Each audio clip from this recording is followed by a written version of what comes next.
Hi, everybody. Good evening. Welcome to our live stream event with Liev, Schreiber, Timothy Snyder, and Ivanna Sakhno, who's joining us tonight.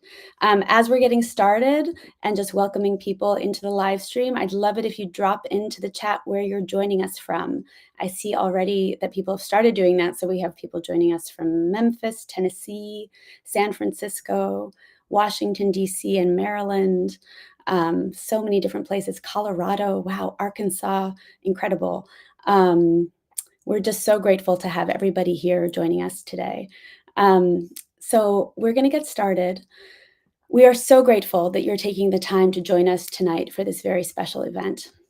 I want to shout out especially to the student clubs in Pennsylvania and other places who are live streaming this event together. Thank you for making this a priority tonight. My name is Maria Sonevytsky. I am a Ukrainian American voter, a mother of 2 children, a musician, and a scholar of Ukraine. I have family and a robust network of friends and colleagues in Ukraine. I worry a lot daily about Ukraine's future and ask myself how my Ukrainian friends and family envision justice in the face of Russia's war of aggression. I'm so moved seeing all of these people speaking to us from the chat from just all over this country. Thank you for being here. We are so honored to be joined tonight by 3 tireless advocates for Ukraine. Speaking personally, I want to say that it means so much to me as a Ukrainian American voter and as a member of a community that is meaningful in this election, but is also relatively small. It is so meaningful to have such powerful voices in our community and beyond advocating for Ukraine at this time. It means so much to have all of us here together listening in. We know that this has been a devastating war for Ukraine, and we are mindful of the horrific losses that are ongoing as we convene here now. With that in mind, I want to invite everyone to focus our minds on why we are here, who we are thinking of when we cast our ballots in November, and what we hope to accomplish with our votes. These upcoming US elections are momentous, and there are many valid electoral issues to consider. We are here tonight first because Ukraine is an issue that matters to us in the upcoming elections. We are here tonight also to remind voters, especially college-aged voters in critical battleground states like Pennsylvania, Michigan, Wisconsin, North Carolina, and more, of the power of their votes in these upcoming elections. We know that there are enough Ukrainian Americans, not to mention Polish Americans, Lithuanian Americans, and other US voters of Eastern European heritage in these states to determine their outcome according to recent electoral margins. We also know that there are enough college students in these swing states who, if they register to vote where they go to college, can have a profound impact on the outcomes of races at the local, regional, and national levels. And last, I want to remind us that we are here to deepen our commitment to our fragile democracy here and to Ukraine's embattled democracy there. We are so thrilled tonight to be joined by Liev Schreiber, Professor Timothy Snyder, and Ivanna Sakhno, 3 individuals who likely need no introduction, but now I'm going to give them introduction anyway. Liev Schreiber is an actor and director known for his memorable roles in many indie and blockbuster films and TV roles such as the terrific recent crime drama Ray Donovan. To me, his directorial and screenwriting debut in the 2005 adaptation of Everything Was Illuminated, a story set in Ukraine and dealing with Jewish-Ukrainian relations, starring Elijah Wood and Gogol Bordello's Eugene Hoots, was a real revelation. Immediately following Russia's full-scale invasion of Ukraine, Schreiber co-founded the deeply impactful and life-saving initiative called Blue Check Ukraine, and we're going to drop the link for Blue Check into the chat. Professor Timothy Snyder is one of the world's leading public intellectuals with deep expertise in the history of Eastern Europe and Ukraine. He is Richard Levin Professor of History at Yale University and a permanent fellow at the Institute for Human Sciences in Vienna.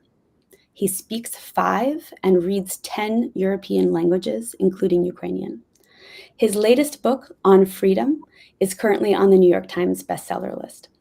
Professor Snyder has been a vital voice in helping Americans understand what is at stake in Ukraine's fight against Russian aggression for years preceding the full-scale invasion of 2022. And we will drop the link to On Freedom into the chat right now as well. And last, but certainly not least, Ivanna Sakhno is a US-based actor and activist who was born in Kyiv. Known for roles in the Star Wars series Ahsoka and films such as Pacific Rim Uprising and The Spy Who Dumped Me, she is a powerful voice for Ukraine, and we are so lucky that she was able to move mountains and defy time zones to be here with us tonight. So thank you all. We are going to plan to use this hour in the following way. Each of our guests will have an opportunity to speak, and then we hope to follow with a Q&A. So please go ahead and write your questions into the chat, and our team will assemble them for the speakers. We've invited our distinguished speakers to speak to any or all of the following questions in any way that they choose. 1, what is the importance of Ukraine's fight for freedom from Russian aggression for us in the United States? 2, what is Ukraine's place in the US election? And 3, what can US voters do between now and Election Day or voter registration day to get out the vote for Ukraine? So before we move to our first speaker, I will end by noting that we have organized this event with only 6 days left until October 21st, which is a critical voter registration deadline in the battleground states of Pennsylvania and Michigan. In Wisconsin, we have only 1 day left to get registered. Tomorrow is the deadline. So we are dropping a link now to our link tree, which features many resources for voter registration in these and other states, and we hope that you'll check it out. So now it is my great privilege to invite the actor, director, writer, and advocate for Ukraine, Liev Schreiber, to the camera. Let's welcome him. Hello. I'm not entirely sure why, but this is more nerve-wracking to me than any late night show I've ever been on. I'd just like to talk, I guess, first about how I got involved in Ukraine. Because I'd made a film about Ukraine. I have Ukrainian grandparents and great-grandparents. When the war began, a lot of people were calling me and asking me what I could do and what they could do in order to help. And I didn't really have any good answers. Unfortunately, I had some really smart friends who've been in the humanitarian aid world for around 30 years. And they came up with a model, and that model is Blue Check. And what Blue Check believes is that local aid is really the most efficient aid, and that's sort of what we do. Is we identify, vet, and verify local NGOs in Ukraine who are providing really desperately needed humanitarian aid to the community. And once they're vet and verified by Ropes and Gray and another organization that we use for our verifications, we then are able to raise money for them and support them. Because our theory is really that the Ukrainians are really the best people suited to helping themselves. They just need our support. And so I think as I've sort of found my place in this issue, and as I've met more and more Ukrainians, and as I've traveled to Ukraine, and I've met people like Timothy and Ivanna, I've gotten to understand this situation better. But I think the thing that I want to share with all of you tonight is that I think a lot of people think that I do this because I'm Ukrainian, and the reality is that what happened was I had just finished a long stint on a television show, and I was at home with my kids, and I saw this war unfolding on television. And I really asked myself if I was Ukrainian, did I see any connection between myself and these sort of middle-aged men who were boarding these buses for a war that I was fairly certain they were going to be overpowered in. Of course, that ended up being a much more complicated story, fortunately. But what it was really about for me, it was about American values, and was about something that would help my kids understand what it was like for their great-grandparents to come here and why they chose to come here, and how important that right of self-determination is. A lot of times I talk, when I talk about Ukraine, I end up talking about America. And I see it as a nation of grandchildren. There are so many of us who are here as a result of some extraordinary grandparents who took some huge risk, some huge leap of faith to come here, and allowed us to have the kind of freedoms and the opportunities that I have right now. For instance, being able to sit in front of all of you and tell you my story.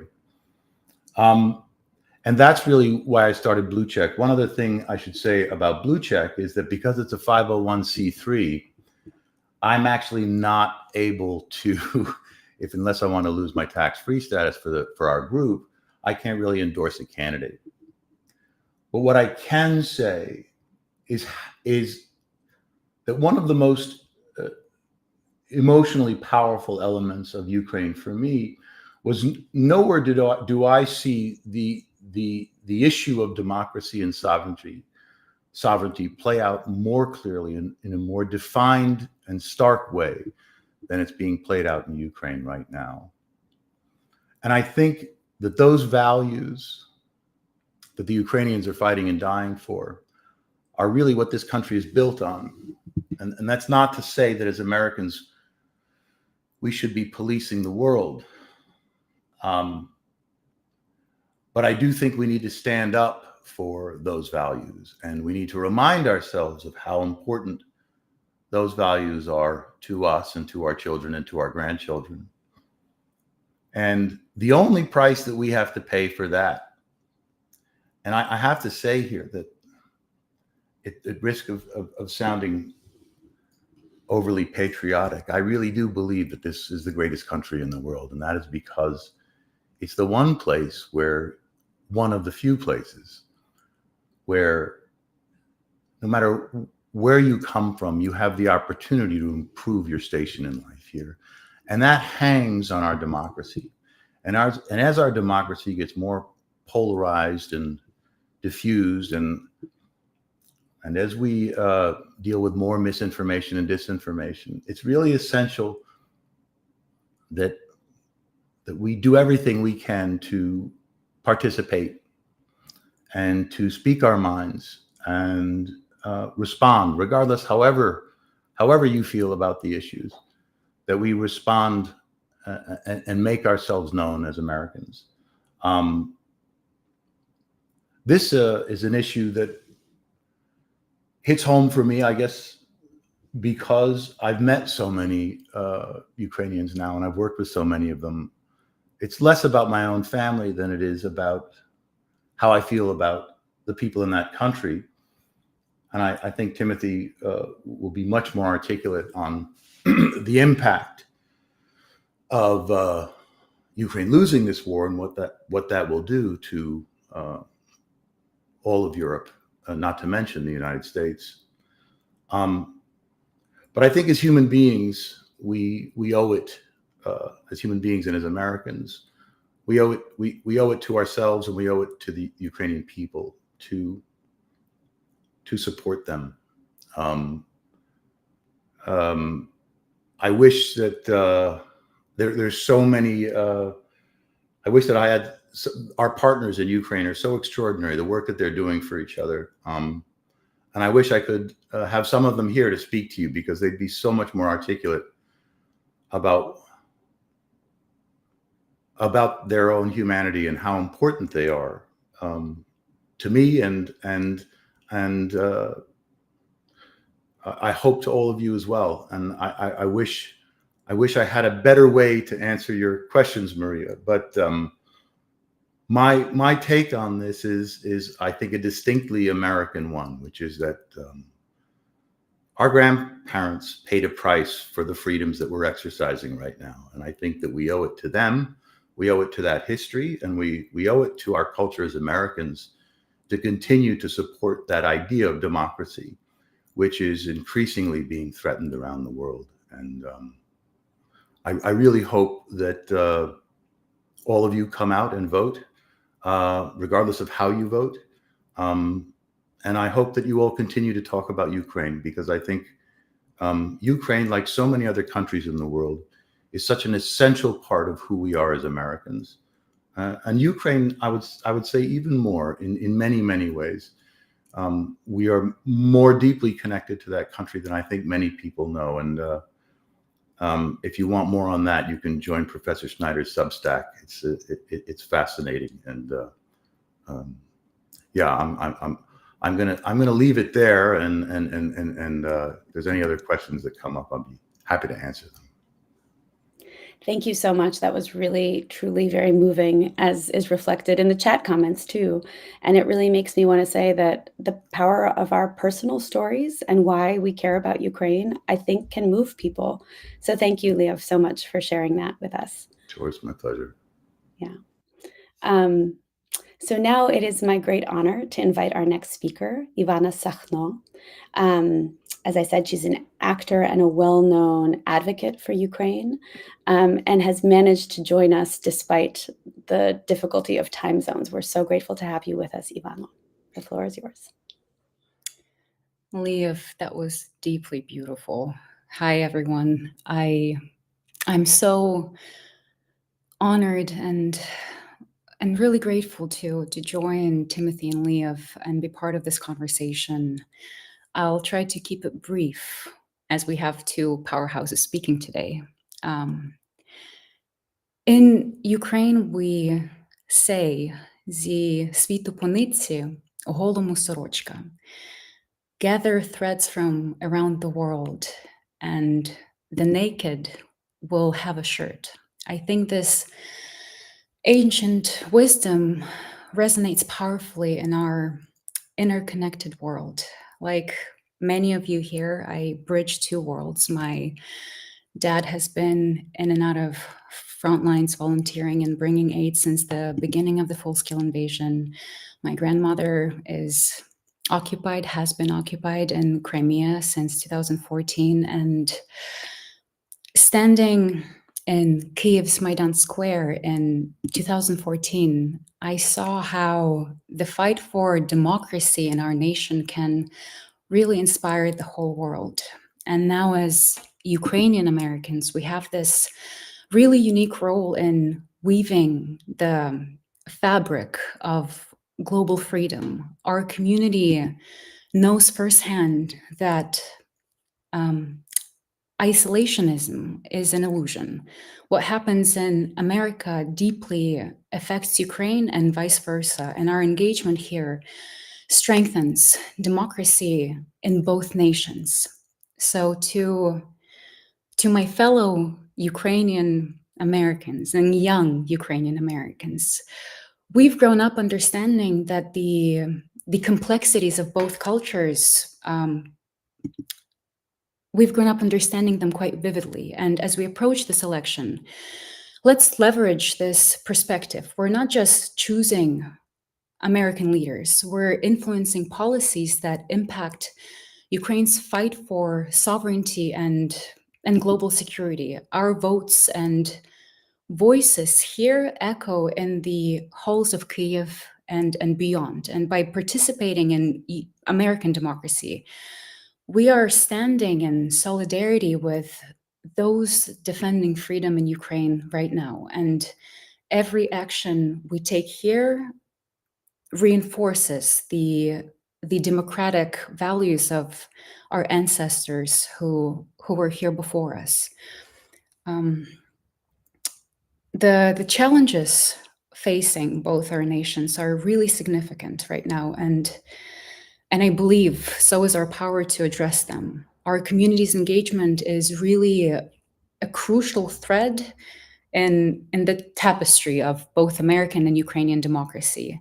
We all know that the history is really shaped by those who show up. And I believe that together we can really ensure a future where where both of our nations can thrive in freedom and really mutual support. So as Ukrainian Americans, we kind of have really a foot in both worlds and a hand in shaping both futures. So I really encourage you to use this unique position to strengthen the bonds between our nations and champion democracy worldwide. Our engagement here is really our lifeline in Ukraine. So let's make it strong, as the future of both of our homelands really depends on it. Let's get out and vote. Slava Ukraini. Thank you so much for having me. Ivanna, thank you so much for those incredibly heartfelt words. We are so honored to have you joining us tonight, and we are doing everything we can to get out the vote for Ukraine.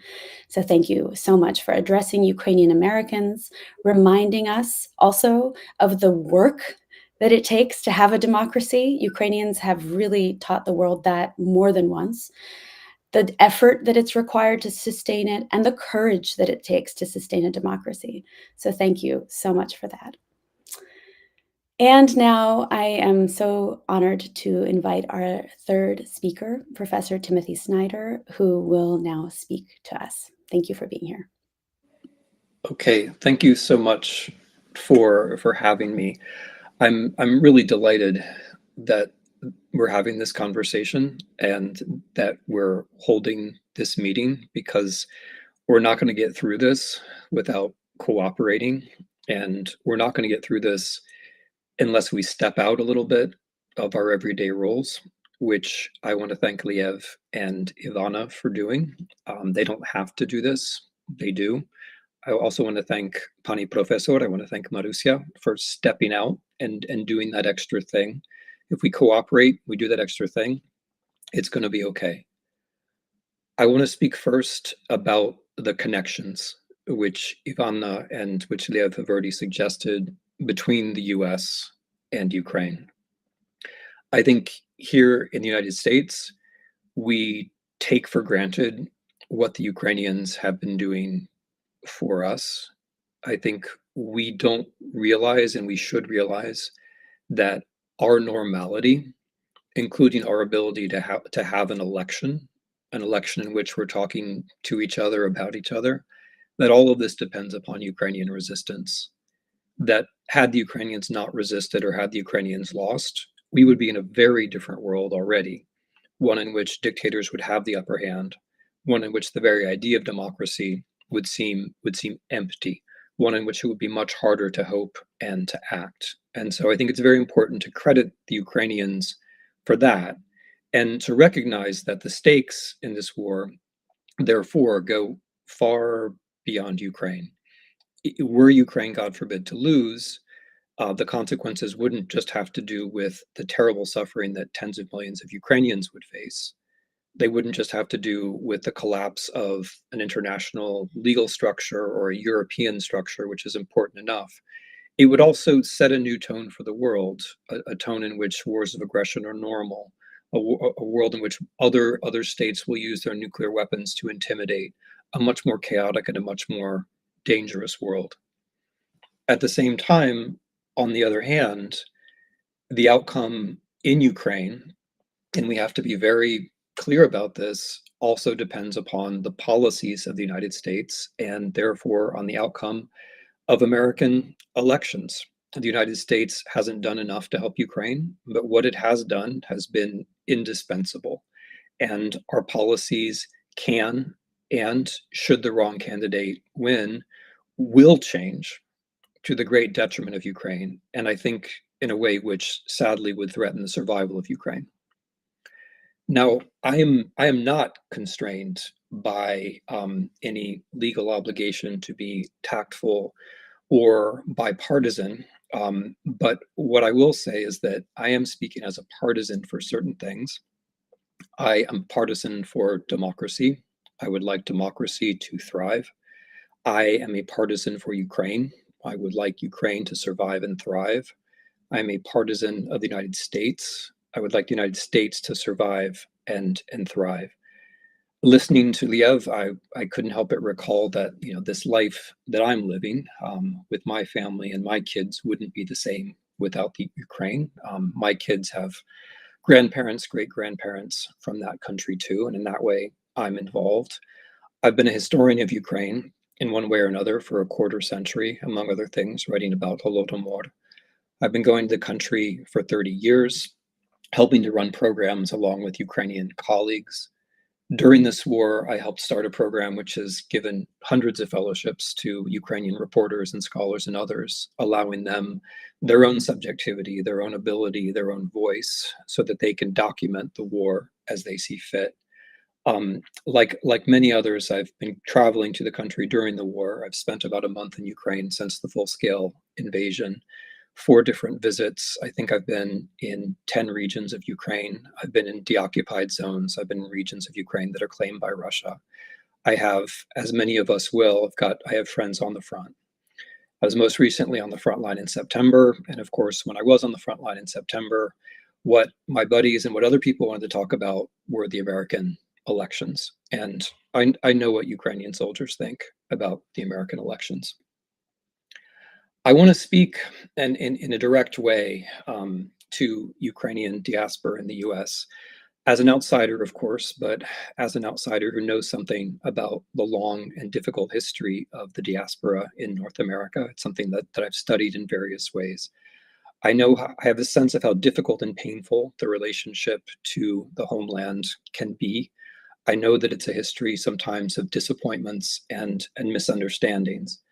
And of course, I'm aware that Ukrainian Americans, like all immigrants or children of immigrants or grandchildren of immigrants, have their own special American trajectories, and that what they think about American politics will very often have to do with what they think about America. And that's all well and good, and that is all normal. And I respect everyone's choice, and I respect everyone's investment in the United States. But I do want to say, and this is my judgment as a historian, as someone who has studied the difficult history of Ukraine and who has some sense of what diaspora politics is like, and has written a book about Russia and Ukraine and America in the 21st century, it's my judgment, my personal judgment, I'm speaking to you as me, that there has really never been, for the Ukrainian diaspora, such an easy chance to save Ukraine as right now. I don't think there has ever been such an easy chance. I don't think there will ever again be such an easy chance. All you have to do is vote, and vote the right way, or at least don't vote the wrong way. And again, I don't have to be tactful, so I will tell you what the wrong way is. The wrong way is voting for Donald Trump. Trump has a long and documented history as a friend of this Russian regime. He is a man who, perhaps more than anyone else in public American life, owes debts of every conceivable kind to Russia. He is a politician who has announced over and over again his loyalty to Vladimir Putin, his preference of Vladimir Putin over his own colleagues in American politics. He is someone who, in general, sadly, is very passive vis-a-vis dictators, very submissive towards dictators in general. He's someone whose policies toward Ukraine when he was in office were quite hostile. The attempt to intimidate the Ukrainian president into supplying dirt on a political opponent is extraordinary and should be remembered. And of course, when we look at the last few years of American politics, for example, the crucial vote on the supplemental bill, which is the lifeline of Ukrainian resistance right now, the people who spoke up against it were the Trumpiest members of Congress and the Trumpiest members of the Senate. Every Democrat in the House of Representatives voted for that bill. Half of Republicans did, and they have my respect. But the people who voted against it and gave the worst and most Putinist reasons for voting against were also the clearest Trump allies. We can't forget that.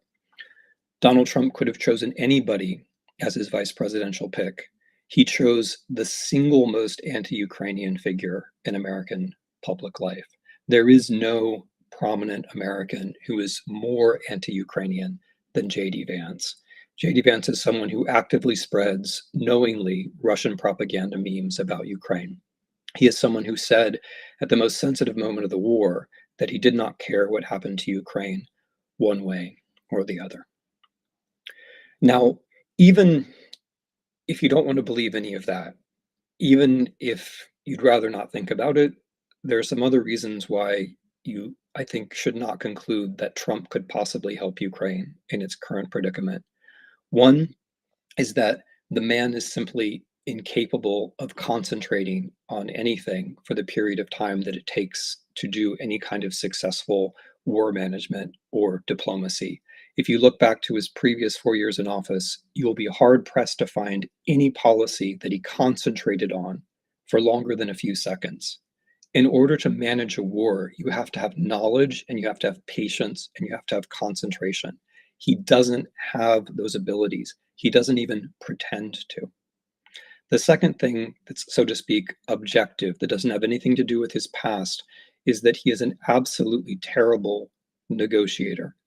I realize that he played a negotiator on television, but that's not the same thing. Try to think of a time when he successfully negotiated anything in real life. The man inherited a fortune and still managed to go bankrupt multiple times. And think about what he has done in his pre-negotiations with Putin with respect to Ukraine. He has already revealed that he's in a hurry.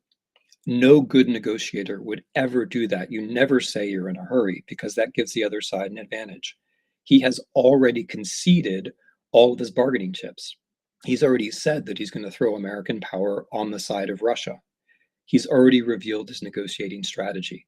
The man is a terrible negotiator. So even if for whatever reason you believe or choose not to believe Trump's prior commitments to Putin or his prior negative record with respect to Ukraine, he's a terrible negotiator. He's not someone you could actually trust with a very difficult assignment.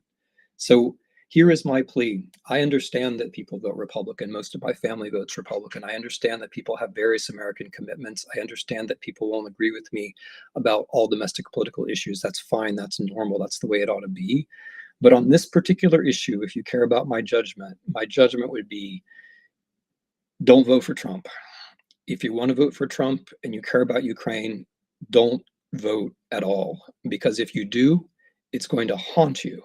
When you see what Trump and Putin together do to Ukraine, it's going to haunt you. So please don't vote for Trump. If you are going to go the other way, there are lots of positive things you can do. If you care about Ukraine, you can help Eugene Vindman in his campaign. You can help organize with him. You can help fund him. You can be active in all kinds of ways.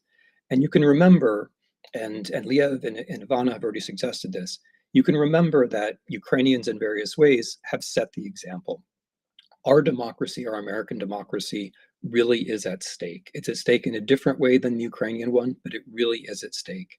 Here in October 2024, we're getting a little bit of a taste of what Ukrainians have endured, not just the last 2.5 years, but at many points in their history, a moment when everything was at stake. And the Ukrainians, as has already been said, set a positive example. As Ivanna said, so much of it is just showing up, acting locally, acting together, not losing hope, and remembering that something much better could be just around the corner. Thank you very much for this chance to talk, and I look forward to your questions. Thank you so much for that heartfelt speech and for speaking from the heart about how you feel that this election should go. I really appreciate it. I think we all really appreciate it. So this is the moment where we are I was going to say, this is the moment that we are asking you, the audience, for questions. We've already started pulling some questions out from the chat. We will bring Professor Snyder and Liev Schreiber back onto the screen shortly. And I would like to start with a question that comes to us from the Temple University Student Society, who are having a watch party in Philadelphia tonight, watching this live stream together. So shout out to you all for organizing that. Thank you. And the question that I think there were 2 questions from them in the chat, but the one I would love to start with is the following.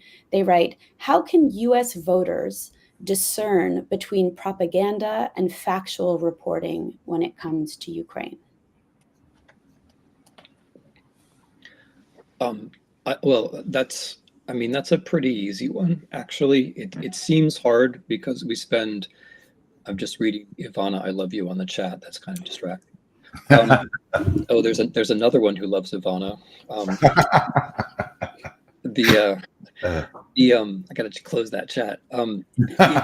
It seems hard because we live in this world where the platforms favor propaganda and where the platforms increasingly favor bad actors. And so if we're just kind of online, it's going to seem hard to say, but it's not. The easy way to tell is you read reporters who are physically in Ukraine. That's it. There are people, and it doesn't matter what your politics are. There are people from the Financial Times doing a great job, The Guardian doing a great job, reporters from the New York Times doing a great job, reporters from all over the world, and also Ukrainian war reporters, of course. Just start with the people who are physically there on site. They'll give you everything you need to know. And then the second level would be people who go there often, and you can give you a broader picture. Like, for example, Ann Applebaum has been doing a spectacular job. But basically, it's simple. Start with the people who are physically there and have bylines from the country. That's the main thing. I was going to say that's actually a very hard one for me, because I think for both Professor Snyder and I, we have the privileged position of being there a lot and meeting with ministers and knowing firsthand what's happening on the ground. And then I, of course, thought to myself, well, then why should they trust us? But I can tell you in all sincerity that you can. I have been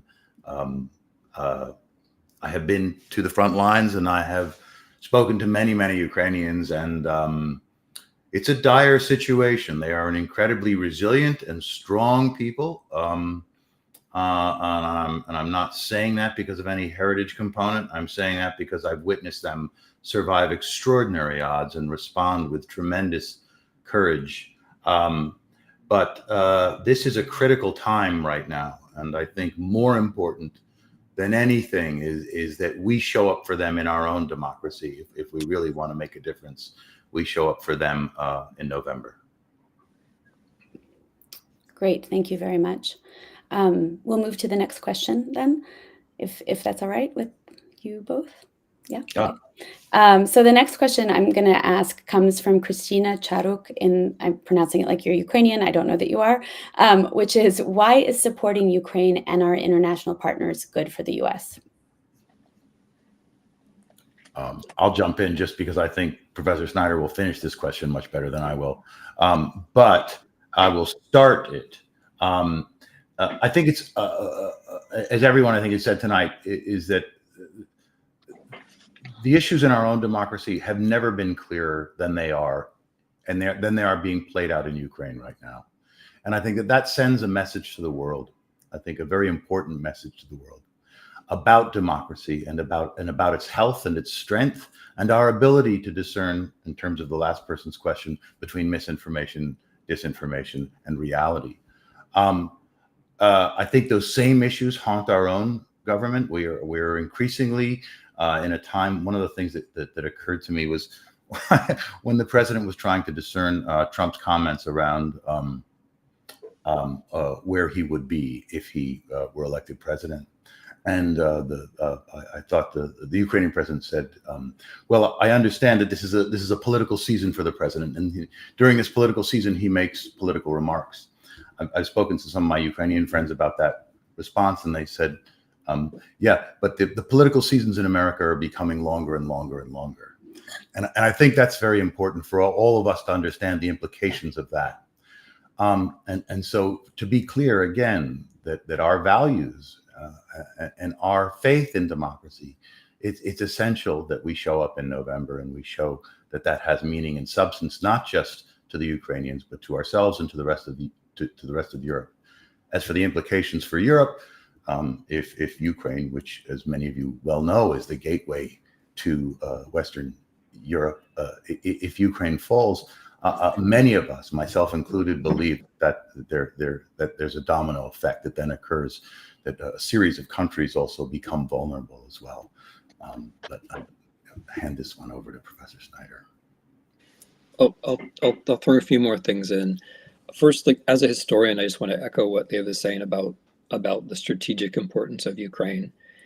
For 2,500 years, it's been absolutely central to what kind of political regime is important in that part of the world. And then that part of the world has in turn been important for the rest of the world. Those of us who were raised in a Western Civ or an American history framework probably don't know just how important the territories of Ukraine were to the ancient world as well as to the medieval world, but they were very important, pretty much nonstop for all of recorded history, and that remains the case. Right now, strategically, the Ukrainians are essentially fighting a world war by themselves with some help. And they're keeping the rest of us out of it, which I think it's a funny situation because you take it for granted. Like if the Czechoslovaks had resisted in 1938 and stopped the Germans, everybody would have taken it for granted. No one would have said, oh, well, we've headed off a terrible world war and Holocaust. Everyone would have just taken it for granted like we tend to do now. And then very specific things in the world, right? Nuclear proliferation. If the Ukrainians lose, everybody has to build nuclear weapons. And the plans are already there. And this is not speculation on my part. Medium-sized countries in Europe and Asia will build nuclear weapons and nuclear war becomes more likely. China, the Ukrainians are deterring China in a way that Americans can't, because anything we do can be seen as provocative. But the Ukrainians just defending themselves is not a provocation, but it teaches the Chinese this kind of thing is harder.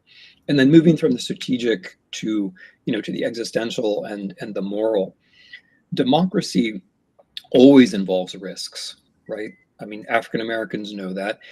Democracy is always about taking a risk. It's never something which is just brought to you. It has to be something that you care about. And Ukraine is now an extreme case of this, where it's a very important big country, which is a democracy, where a lot of people are taking risks. If we let that fail, what are we going to do in the easier? What are we going to do in the harder cases? Because Ukraine is hard for Ukrainians, but it's easy for us. If we let it go, what does that say about our ability to take risks?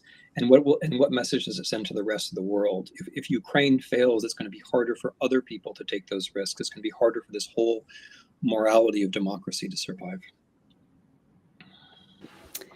Thank you. All right, we'll move to the next questions. I'm actually going to couple two questions that I think work together, and they are explicitly actually addressing Ukrainian American diaspora voters. I will pose the question because I actually think it may also speak to other Eastern European heritage voter communities in the US. But I also want to say that if you are not a member of those communities and you are here present with us, we are really grateful for your allyship. And I see a lot of people in the chat responding in that way. So these are two questions that both come from members of the Ukrainian diaspora community. The first is a former colleague of mine, Maria Kuzma, who says the following. And before I read it, I will say again that I recognize that our two speakers may not be able to both address both of these questions, and that is absolutely fine, of course. So you're welcome to speak in any way that you can. The first question from Marika Kuzma. Trump attacks Harris as being a communist, which makes many traditional diaspora Ukrainians nervous. This is something I know intimately. What wording might we use to disabuse Ukrainian Americans that Harris poses a supposed red threat? So that's one question. And the next one I think pairs with it, which comes from Orest Dechakivsky, which is, do you believe that Putin's decision to full-scale invade Ukraine had any relationship to who occupied the White House? And I will say that in my conversations with many diaspora Ukrainian American voters, there is a sort of faith that it wouldn't have happened if there had been someone else in the White House. Okay, I'll start, and I'll let Liev fill in where he wants to. And I'm going to take on the second question because I think that's a dream world that a lot of people are living in, and it has to be addressed directly. If Trump had won, the assumption in the Kremlin was that they wouldn't have had to fight the war. You see, if Trump had won, the assumption was the Americans will eventually give it to us. And that is what they think right now. if you watch Russian propaganda television, which is something that I think the Ukrainian diaspora really ought to be doing, it's quite clear that they think if Trump comes back to office, he will hand Ukraine to them. The difference with Biden is that there was a fight. It may not have been as much of a fight as we would have wanted. I, for one, would like the Americans to do much more. But the difference with Biden was that there was a fight. The Russian assumption is that with Trump, there wouldn't be a fight. And that's one of the basic reasons why they support him now. What was, sorry, the first, communism. Yeah. I mean, it's completely understanding why that is upsetting for Ukrainians. No part of the Soviet Union suffered as much as Ukraine under that horrifying regime. But I think one has to just be aware that sometimes people play with your vulnerabilities. Sometimes people want to manipulate you. Sometimes people are very unkind about sometimes people are very false about the very true trauma that you or your family has passed through. And I'm afraid Trump is an example of that. There is nothing communist about Kamala Harris. She is a very centrist American politician. There's nothing she has done which has anything to do with the collectivization of agriculture or the one party state. I mean, if anything, the what Trump is talking about, and he's talking about this openly, and I don't think they should be dismissed as jokes. What Trump is talking about, never leaving office. Trump is talking about going after his political enemies. Trump is talking about getting rid of the rule of law. Those things are communist. I mean, those are things which communist regimes actually did do. So I don't think that communism should be a way. I think it's a way of consciously trying to manipulate trauma, and I think that's very sad, and I think it's unethical, and I think he ought not to be doing it. But I also think it's fundamentally wrong. There's nothing the least communist about that person. It also, by the way, plays on an American racist thing, which is that if somebody's not white, they must somehow be, they must somehow be on the margin. They must somehow be unacceptable. And I think if we are white and American, Ukrainian or otherwise, we ought not to let ourselves be manipulated in that way either. Look at the woman's record. She's a centrist politician. There's nothing in the least communist about her. Thank you. I was wondering, Maria, could you, as part of that Ukrainian diaspora, could you speak to why that is so sensitive? The threat of being labeled communist, because Sure.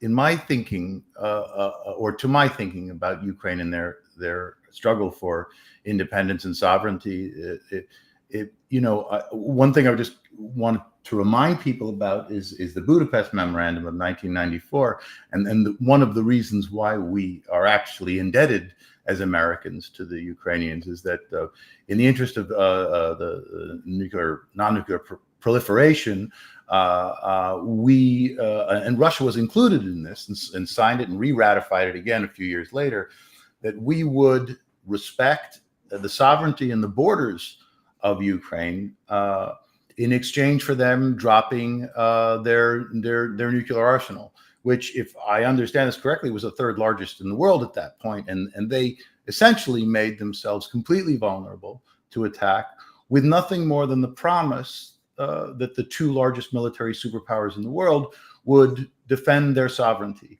And I think what we've seen happen is really outrageous. And I, for one, am proud to be an American, to say that we continue to stand up and hold up our end of that bargain, which made the world a safer place and continues to make the world a safer place. So the idea that I really, can't even speak to the name calling that goes on in our political process or what it means, but that the notion that any Ukrainian should be afraid of the slur of communism is a bit of an anathema to me. So I was just wondering if you could speak to that.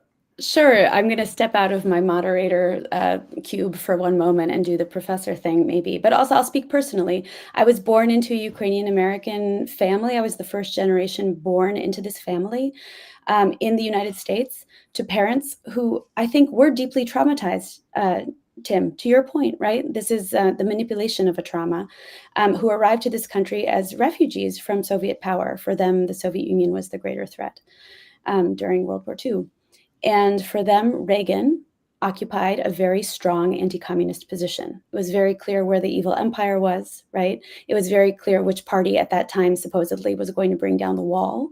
And so my parents supported Reagan. And I think that that is very, very widespread through many Ukrainian American communities today. It's been remarkable to see many lifelong Ukrainian Republican voters switch their votes in recent election cycles. But I think that's part of the story, right? And we see how the kind of scaremongering tactics around labeling people as socialists, labeling people as communists, of course, will be applied to anybody, right, who's kind of framed as the other in our electoral system. And the last thing I'll just say on this point is that, you know, Ukraine is a messy, agonistic democracy, which is how democracies should be. And I admire so much some of the Ukrainians who have tried to recuperate what was possible about the socialist experiment, right? That haven't thrown the baby out with the bathwater. So when we think about something like a healthcare guarantee for people, this is something we can look to, right, as at least an ideal that was never fulfilled, but that was kind of baked into that ideology. So there are Ukrainians today who are also trying to recover something of what is possible in earlier experiments. I'll stop talking now. And I don't know, does anyone want to respond, or should we move to the next question? Next question. Okay. Then I will move to the next question, which comes from Adriana Melnick, who asks, what is one concrete thing each of us can do between now and November 5th to ensure the best possible result in the US election? Tim? So yeah, follow up with Get Out the Vote Ukraine. They have this all laid out beautifully online. It's very simple. Vote, register, vote. Make sure your friends have registered and voted. We've had too many. I'm talking to young people now, but we've had too many elections where young people could have made the difference and didn't. If you're in Michigan or Pennsylvania, please be hyperactive for the next few months, because it's next 3 weeks, because the margins there are going to be so small, like smaller than the number of Ukrainians, far smaller than the number of college students. So get 5 people, get 10 people, get them to vote, and also just talk about it the whole time. Be a geek, right? Americans, we don't like to admit we care about stuff. We're too cool. Admit that you care about this. Make sure it's on people's mind. Let people see that you care. That's really important. And as the weather gets colder and colder, let's remember the humanitarian component. And if you can, please do whatever you can and support groups like Blue Check. Blue Check is, for my money, we still give 90 cents on the dollar. We have no overhead. Everything goes very quickly and very directly to the Ukrainian people. Also, United 24, which is the President's Fund, which, as the power infrastructure continues to be attacked in Ukraine, and they continue to deal with the demining issues and all these horrible things that are happening, support for either of those organizations would mean the world to us. Thank you. Yeah, I think supporting the democracy here and there at the same time, if possible, is a good way to go. I will say, Get Out the Vote for Ukraine is a grassroots and volunteer-led effort. We are doing our best with the limited time that we have, but we really invite everyone to check out our Instagram page, where you can see how we've been framing this effort, or to email us at gotvforukraine@gmail.com. Yes. Because just one more quick thing. Yeah. Use get online in order to get people offline. Voting is an offline action. And so if you're going to be online thinking about how you're going to get people to do something offline. Don't get sucked in and lose all your energy. Use it to get people to go vote. That's a very simple thing, but just wanted to say it. Yeah, and I'll just build on that to say that there's a Philly group called CTC for Progress that talks about deep canvassing and the power of stories told in person to move people. And I think everyone tonight has testified in very powerful ways to why they care about this as an electoral issue. So you are all empowered to share your stories too. And we hope that you will do that. I want to correct a little accidental bit of disinformation, which is that Wisconsin, technically tomorrow is the last day to register to vote online, but you can register up until Election Day. Same in Michigan, actually. Michigan until the 21st, you can register online. After that, you can register up to November 5th, but it becomes a little more arduous. So if you can do it sooner than later, do it sooner than later. I would propose that we move to our last question for the evening. There's kind of a hopeful question that I thought we might end on, given this dark time that we're in. So this came to the chat through Brahma Ukrainian. And the question is, in what way will the world change if Ukraine wins? I've heard a version of Tim's answer on this. I'm really looking forward to hearing it again, but I will just start with my own, which is to say that we will reinforce the notion that united, and even if we differ in our opinions, our system of democracy is, for better or worse, the best one we have right now, and it depends on our intention, and it depends on our care and compassion. And I think that is probably the most powerful feeling that I get when I think about Ukraine, that this is where it's being played out right now. And as authoritarian regimes and cultures pop up around the world, this conflict strikes me as extremely important to the ideas and the values of democracy, which are, for me, the heart and soul of what it is to be American.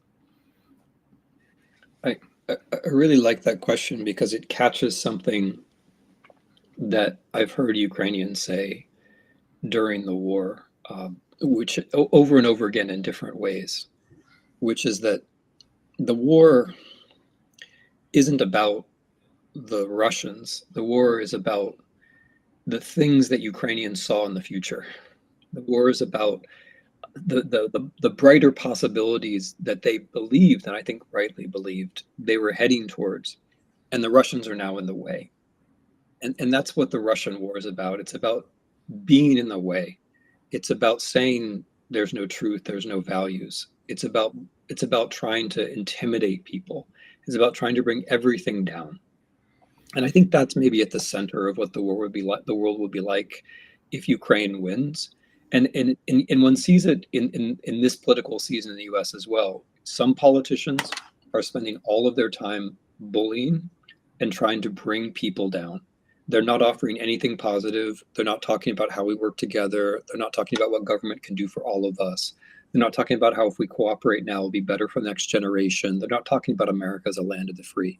They're just making fun, bringing down, trying to show that nothing can really be done. That's what that's what Russia's war in Ukraine is about.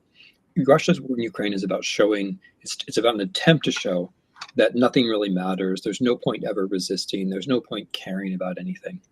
And the Ukrainians get that there is. I mean, of course, Ukrainians are different and people have different commitments, but basically it's a society where people understand that there are things worth taking risks for, starting with freedom and including all the rest.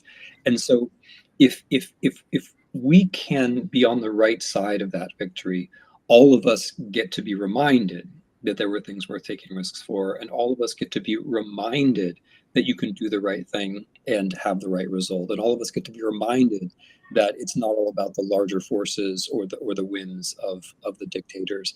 I think it's a really important question because sometimes you do have to win. You have to be on the right side, but sometimes you also have to win. And it's also a really important question because I think this really applies to the US too. I think it's important to remember that we're not just trying to hold off the bad thing. We do have to hold off the bad thing. But when you do, can also be some really good things around a corner that you just can't quite see yet. And if we can get around that corner, we're going to see some of those good things. So I appreciate that question. Thank you. I just want to add to that something that occurred to me while you were speaking, Tim, which was that another thing that they're trying to do is they're trying to reduce we're trying to reduce the amount of information that we get. That's what disinformation does and misinformation does.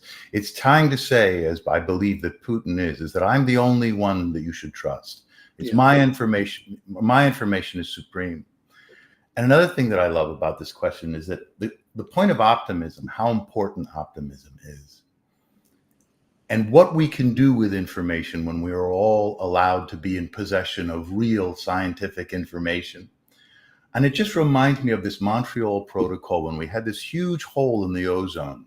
Remember when we all thought, well, for those of us who are old enough to remember, when we all thought that this massive hole in our ozone was going to be the end of the world. And what happened is science prevailed. And the real information got to the people. And the elected leaders, by the way, Ronald Reagan and Margaret Thatcher, led this incredible unified international approach to closing and banning CFPs, or were they CFCs, I think they're called, chlorofluorocarbons. Sorry, I'm not much of a scientist. But they collectively led this charge to ban these things, and we closed up that hole, which everyone thought was impossible.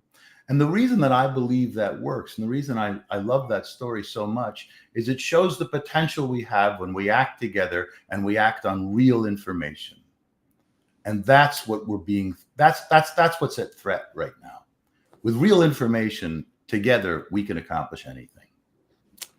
Thank you for that reminder that we can do hard things together. It's really inspiring.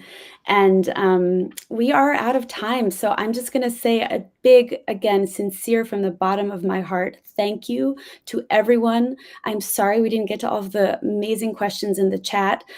Thank you so much to our speakers, Timothy Snyder, Liev Schreiber, and Ivanna Sakhno, who was not able to remain for the Q&A.